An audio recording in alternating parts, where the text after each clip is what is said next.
Yeah. Yeah.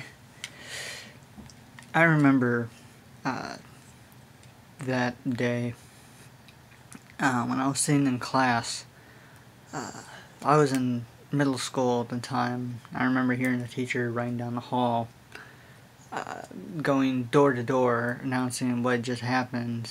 Not hearing what he said, but he came to our class and had said that the Twin Towers had just been hit by a plane, that a World Trade Center had been struck, and then took off. And I don't remember the reactions of the people there, but I remember, well, I remember my first thought that I had was, what kind of movie were they watching in the break room that was so amazing that they had to interrupt the class in order to say what had happened?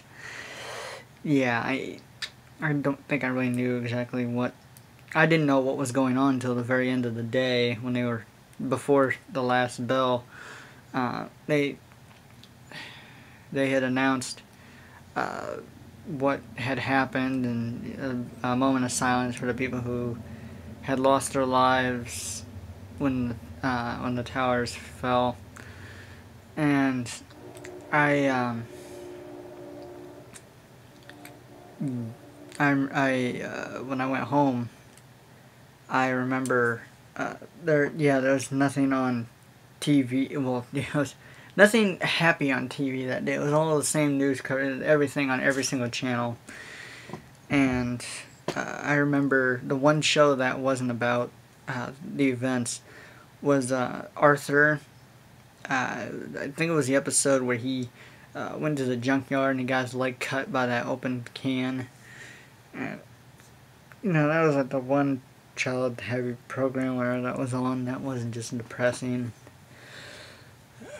And actually, me getting into the conspiracy was kind of what led me to Second Life. It was I had a friend on MySpace who supported it, and I saw pictures of her avatar with the Trade Center behind her, and I liked the way the pictures looked, and I was like, oh, what kind of game is this? This looks unique.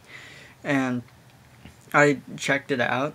I tried to contact her in it and tried to get free stuff. I never could get a hold of her, and I was like, okay, well, I'll try this game out for a little bit. If I don't like it, I can always leave. And then I found the Star Trek stuff, and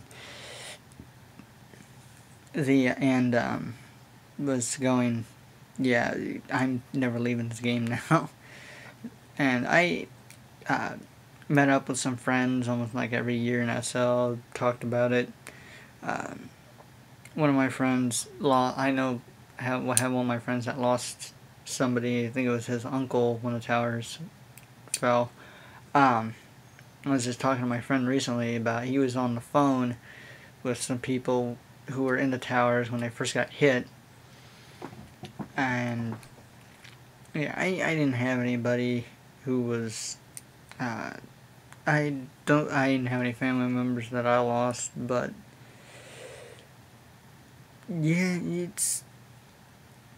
I remember doing a report on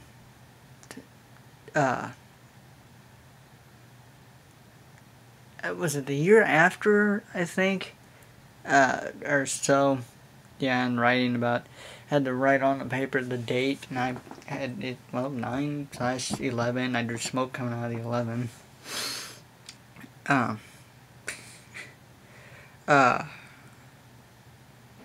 don't remember, I had a class project on we had to find out when they were voting for the new president, and we had to pick somebody. I don't remember who it was. Excuse me. I had actually picked, I think it was, I don't think it was Bush, but, I had to use the internet, and we had really crappy service way back when, and on, Windows 98, and couldn't find worth crap on these people. I'm too stupid. I remember the whenever the war started, when I was in the shower, and Grandma said that Bush just kind of declared war, and thinking, oh well, yeah, they're we're America, more highly advanced than them. This is gonna end in like a few days, and no, sadly it didn't. It dragged on forever. Well, I don't even know if it's ended today. It does, it doesn't. Yeah, been watching a few videos, and was looking at it looks really pretty.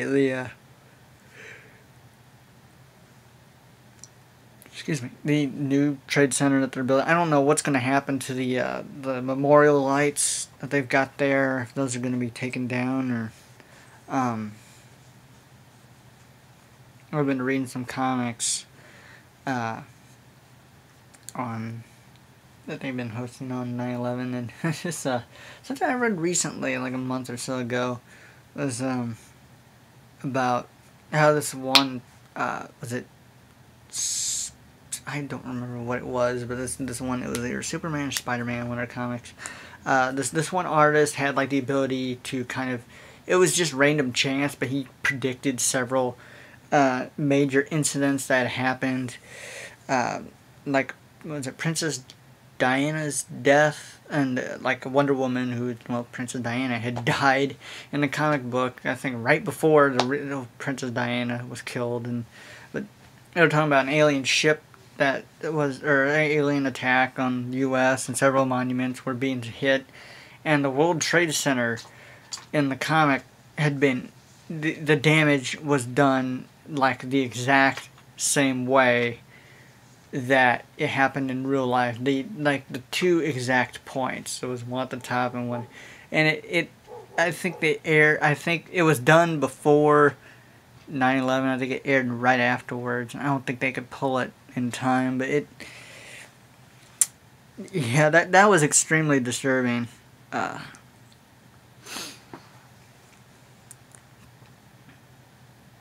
what can you say? Well, everybody knows this is a fixed point in time. Nothing could ever change it.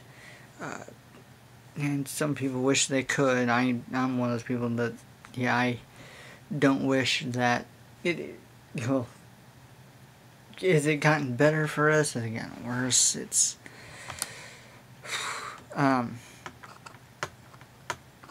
there, certain moments in time are fixed. They can't be changed. It creates its own timeline. This is a dark day, if not the darkest in American history. It's also the day that brought us closer together than anything else has. This is the day where we all share the same exact memory from different eyes. That, race and, ideas and whatnot kind of just all throw them all together. This is the day of unity, where whether if you believe conspiracy or not, it doesn't matter. Sadly, that doesn't bring back the lives of the people who are lost. But yeah, what can you say? Even gods and lords through time and space can't even prevent this from happening. And probably wouldn't even want to if they could, because we don't forget it. It's a part of us. It brings us together. That's one of the reasons why not. And that's one of the small good things that came out of it, was